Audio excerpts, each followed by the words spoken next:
Sorry, the video cut off because I just talked way too much. But it's different for people when it's your child that's gay. So they may not be against almost people who are gay or lesbian or whatever or transgendered, but when it's their child, it's different. They may not necessarily be against black people. It's not like they're out here burning crosses, I don't think. But it's different when it's your daughter who is bringing home a black man. It's completely different. And it just was so apparent in terms of just the language that was used, how things were used, not making eye contact. It wasn't a simple thing as like, well, we don't like you because you remind us of her ex, because there's nothing that is similar. I'm not the same. I'm taller than her ex. I am much bigger than her ex in terms of, just different build. Obviously, not the same color. We didn't even attend really the same schools. We have totally different degrees. We weren't born in the same cities or towns. There was nothing that we had in common. And they hadn't had a conversation with me long enough to really even know anything about me. So it became very clear and apparent. It became very clear and apparent. And just other things afterwards that was said that definitely let us know it was racism.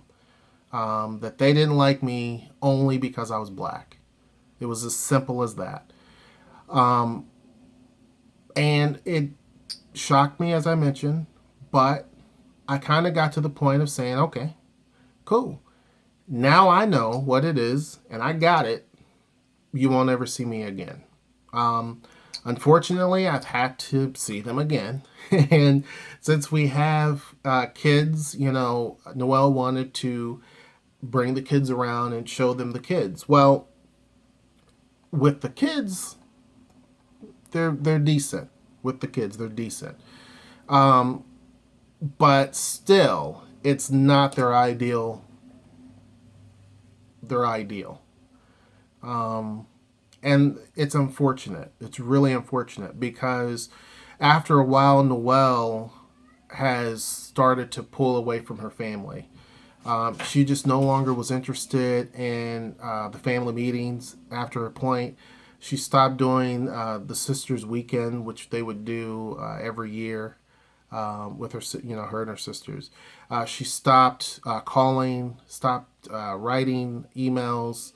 She stopped the texting. She would just do it periodically. She would pretty much just communicate during birthdays and holidays. And then now it's become to the point where she doesn't even do that. It's gotten worse and worse and worse. As more time has went on in terms of her family not talk, keep in mind, they have two, if you look at her brothers and sisters, they have two nieces that they have very little communication with, no communication basically with. There's no letters that are sent. There's no phone calls. There's no nothing.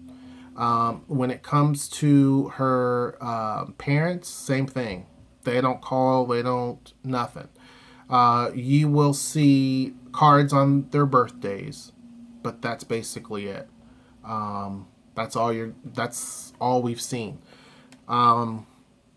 So it's really driven more of a wedge between Noelle and her family, something that I did not want, something that I tried hard to circumvent. Now, let me rewind back a little bit because after being told it's not because you're black, Noelle later gets this because we both thought, okay, maybe this conversation was going to be good. It didn't end good with her parents, and I was extremely angry.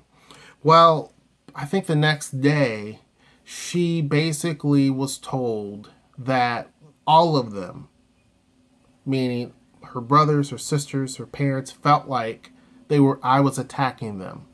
That I basically wanted to push blame onto everyone. That I was not trying to call and solve any sort of issues.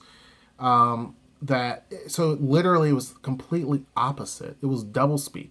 On one hand, they're saying it was great that I called and talked to them, every one of them, with the exception of her parents. That was never said by them. But all of the siblings were saying thank you for calling. I felt this was good.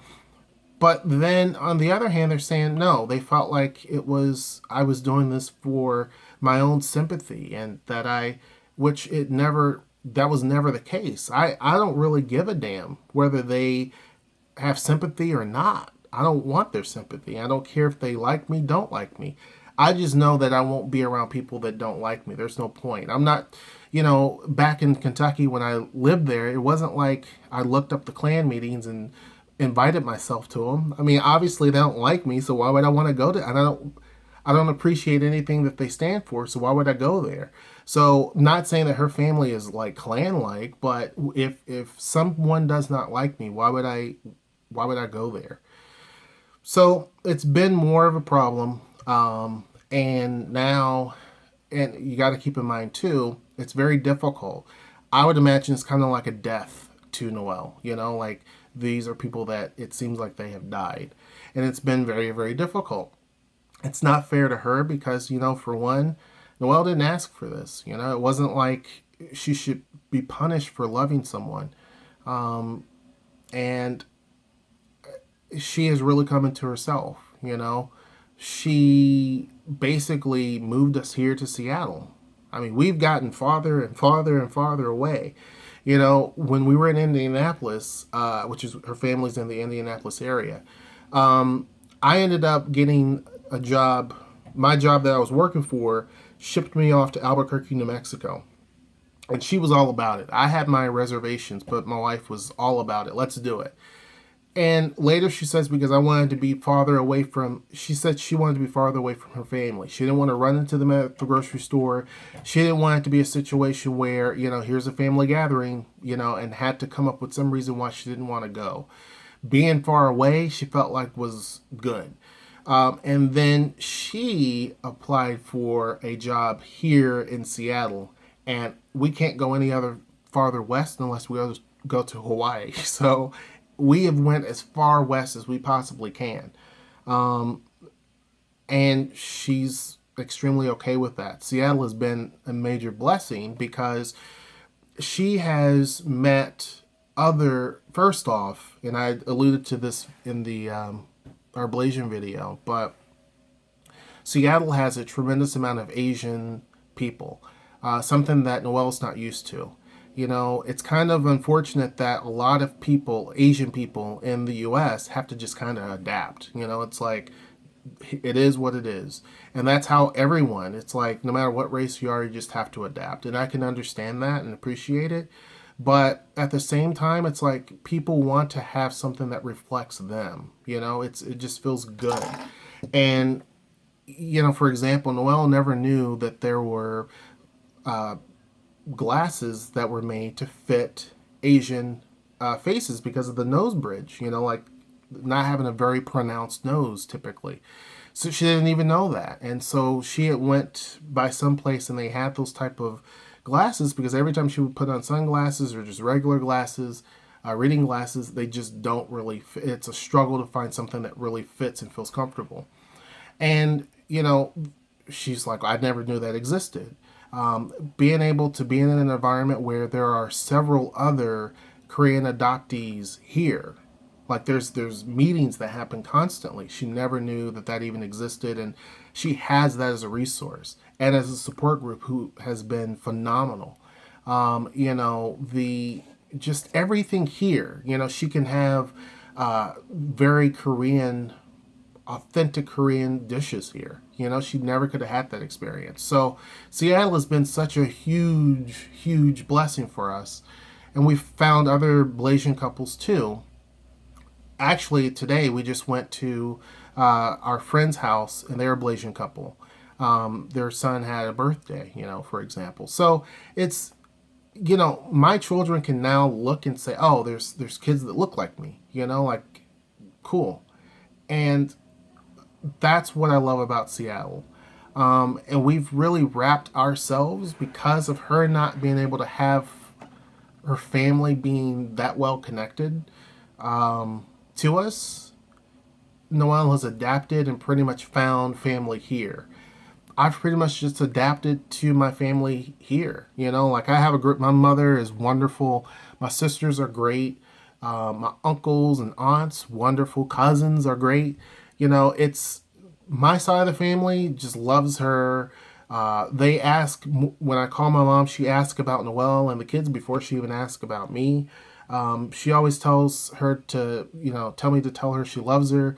My wife can call my mom anytime and talk to her. She calls her sweetie and baby and honey and all this type of thing. So my mother is so open and loving to Noelle, and vice versa. I mean, they love each other. And my wife was even trying to figure out ways to move to Kentucky just so that she could be close to my family. But I'm like, no, I love big cities, so Seattle is where it's at for me. But it was, I've had to adapt to having that missing link, that missing part of a family that we should have. And it's made us stronger. It's made Noelle and I extremely stronger because we have to just rely on ourselves. We've had to overcome a lot of difficulties, not in terms of how other people treat us, not in terms of us being completely different, because really we're almost identical in how we think and act and everything. There was a time when we would finish each other's sentences. If I'm thinking about something, she's thinking about it. If I have a song in my mind, she'll just bust out singing it. It's just really weird how we are. We're just so connected. I've never had a relationship like that before, where we're just that connected. And it's always been that way. And that's why I knew early on we would last. So I've adapted so well to her and my kids that I've wrapped my life around them. And that's all I focus on. Whether her family will come around or not, I don't know. It's really not something that I'm that worried about. It's unfortunate. I'm not looking for sympathy. I'm not looking for anything. I'm the type of person where I don't care what people think. You have to have, especially being a black man in this country, or being a minority in general, excuse me, in this country, you have to have a thick skin anyway. So it's pretty thick, so I'm not looking for sympathies or anything like that. I'm looking to basically explain what happened, how it has been being in this relationship, how it's made us stronger. It to me, it's nothing better. I appreciate Noelle so much. She is someone who I would die 1,000 times for. And without her, I wouldn't be the person that I am. My mother did a great job, but I think that Noelle has really picked up that torch and made me a whole lot better of a person, and I like to feel that I've definitely helped her too. But anyone that's out there, and I alluded to this again in the Blasian video, but if you have a relationship and you're kind of concerned that, hey, I don't know if I should be with this person because A, my family's not going to like them, the hell with it.